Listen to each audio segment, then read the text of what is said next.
Everybody, welcome to How To Tuesday for this week. I got a question through the email podcast at Saltwater Experience this week asking about seasickness. And I started to launch into doing a episode entirely on seasickness by myself. And then I remembered this conversation that I had with Jason Stemple in episode number 22. Jason Stemple, as you know, is an expert photographer that accompanies me on pretty much every one of my trips that I go on, into the blue being the most challenging. It's done offshore. And people that do videography, photography, staring through binoculars, can really kind of throw you into a little bit of seasickness when you might not always be kind of susceptible to it. What it does is it kind of magnifies things. And guys, I've seen some good photographers go down from seasickness. So Jason rarely does. I've never seen him really down for the count. And so I asked him about what he does for seasickness, how he manages that. And he's a great one to go to, because if you could just imagine that everything he's doing just magnifies it probably times 10. So what he does is good for everybody. And when I started thinking about it, I was like, those tips that he talked about would be a good How To Tuesday. So that's this week's How To Tuesday, how to avoid seasickness with my good friend and expert photographer, Jason Stemple. So how do you manage to look through the viewfinder most of the day and not get seasick? Because I know that I've seen some pretty well-known photographers go down. And I have also looked through either binoculars or a camera lens for a while, and I don't get seasick. But all of a sudden you start feeling, that's tough. I mean, that will send you down. That I don't suggest that on an offshore boat, and I don't suggest ever going below deck to go to the bathroom or whatever. Not. That is the recipe for getting really sick really fast. So do you have any tips on not getting seasick when you're looking through a camera lens? Well, I have to take Dramamine. So I take that you told me before, take it the night before, and then in the morning. Yeah. If there's any chance you might be susceptible to getting seasick, I'm kind of on and off. If it's not bad, I don't need to take it. But if it's really bad, which we still go out generally, always. We always go out. I'll take the pills and it helps, but it doesn't always do it. So when you're out there, don't stare through a telephoto lens for too long. Definitely be completely prepared to have everything you need on you. Because if you go down and look in your bag, it's not going to go well. Yeah. If you're in your camera box for more than a second or two, that's when it hits the switch on you. So, And that's what most captains will tell you. If you start struggling with seasickness or feeling like that, just stare at the horizon. Yeah. And staring at the horizon, is good. Looking in the camera box is bad. Going below decks is worse. Yeah. But I also think that just staying busy, you're kind of you're keeping your mind active, and and you're not thinking about becoming seasick. I think when people sit there and go, I don't know if I'm feeling seasick, then that's when it's absolutely happening. So if you keep your mind active, you're rigging, you're helping people do other things, seems to help not get seasick. But I don't think I've ever felt too sick on good fishing days. Yeah. It's always the day, and I'm not talking about the weather. I'm talking, even if it's super rough, if the fishing's good and there's stuff to shoot and things are happening, you're, like you said, your mind's engaged and you're doing stuff. Yeah. When the fishing's slow and you're anchored up and nothing's happening and you start to think about it, that's when it goes bad. Yeah.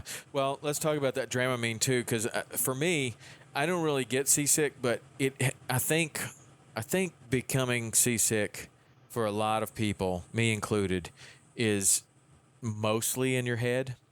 Mm-hmm. I think if you start thinking about it and you start thinking, I think I'm getting seasick, you are getting seasick. So I'm in a situation to where I'm not able to take Dramamine because it has an effect on me that renders me unconscious all day.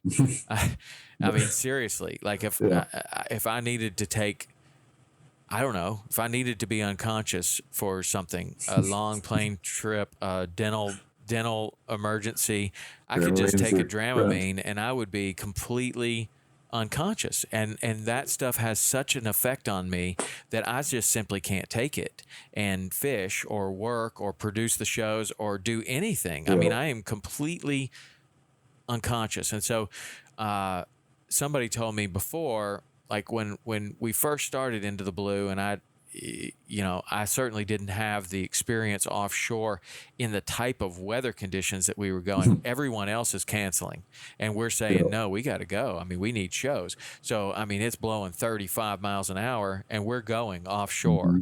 So I'm thinking, woo, I better take something. And somebody along the way told me about, if it really knocks you out, you should take one the night before and then maybe take a half that Yeah. morning, because Dramamine's like 12 hours. So if you take it at bedtime, say you go to bed at 11 and you wake up at 6, well, you've got it has fully taken effect. So when you step on the boat, it's already in your bloodstream, Hmm. and you're coming off a rest. So it doesn't make you're a little groggy, but it doesn't just knock you out immediately unconscious. And it's already in your bloodstream. So you get offshore where it's really rough, and when you're just kind of getting your bearings, it's already in you and you don't get seasick right away. That has been a very good tip. And Yeah. then I find that if you feel like that's not enough, then maybe you can take another half on the boat or another full on the boat. Where I see a lot of people that have the same issue with it that I do. They take it first thing in the morning, and by 10 o'clock they're unconscious, Yeah. and they just don't enjoy the day. So for your kids or for whatever, even for yourself, you might try taking it the night before and not taking it on the day of fishing, and maybe that's enough, and you don't get knocked out Yeah. completely. And I also think too, if you take too much, and I mean, it makes me kind of a little foggy, but it doesn't knock me out, but it makes me kind of foggy and slower on my feet. And I think that has hurt me before too, when I wasn't feeling my best, and I think I had taken too much, and I was a little foggy, so I wasn't at my best, and I wasn't controlling my body as much as I needed to be. When you're Therefore, offshore and you're getting beat up, your and you pictures start sucked. getting thrown around, it affects you more. And that affects your pictures because Yeah. the sailfish is already back in the water, and you're just taking pictures of holes in the water. Yes, Damn. exactly. I would think that a dolphin or a wahoo, Hmm. like a jumping fish, a kingfish, a kingfish, I think could be difficult because Well, they don't jump at any. They jump when they eat. Yeah. They might jump after, but they don't. It's I mean, completely sometimes unpredictable. they get 20 feet in the air, but they're unpredictable. Where I find that a tarpon and a sailfish, a lot of times are doing this jumping late in the fight, right at the boat. Mhm. Yeah. And the sailfish, some of the best shots you've ever taken of the sailfish, appear as though you just stop this fish in mid jump, but what's really happening is they're kind of in a tail walk, and they're just kind of staying Yep. on the surface, half their body out of the water, half their body in the water, and they just keep doing this for 6, 8, 10 feet along. Yeah. And the trick is maintaining that focus as the fish is moving either closer to you or further away, which can be very challenging. That's often where I end up with a photograph that I'm disappointed in, because I'm thinking, how could I miss, but then Yeah. you zoom it in a little bit and you look at the fish's face or his eye, Mhm. and it's out of focus, and you just weren't able to maintain that. The cameras now, there's some cameras that can help you with that, Yeah, there's tracking and focus tracking and stuff. And, right. And that's often the best pictures I've ever taken of the tarpon too, are not, eat and jump. That's when they're going to jump the fastest.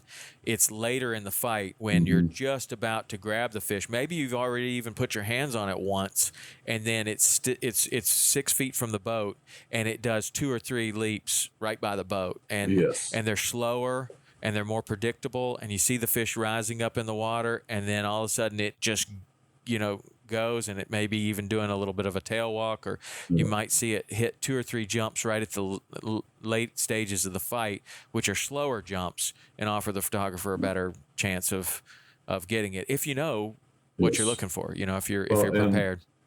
And a bigger factor there is the closer the fish jumps to the boat, the wider of an angle you can use in your lens, and more that will be in focus. Yeah. So if you're zoomed way out on a fish that's 100, 200 feet from the boat, your depth of field is tiny. So you have to be dead on with your focus. Where if it's closer to the boat, the angle of the lens is wider, more stuff is in focus.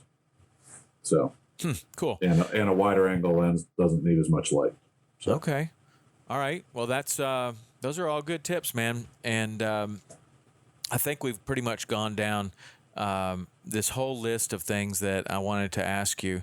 But mostly, I think the first few minutes of this conversation were probably some of the best tips that we had. The way that you hold the fish, the way that you're positioning yourself with the light, paying attention to the background, and just being generally mindful of the composition of the shot. I think is going to help a lot of people take a better picture. So if you guys are out there taking better pictures and this podcast has helped you, why don't you tag us on Instagram? You can tag Jason Stemple. What's your handle on Instagram? At Jason Stemple Photo.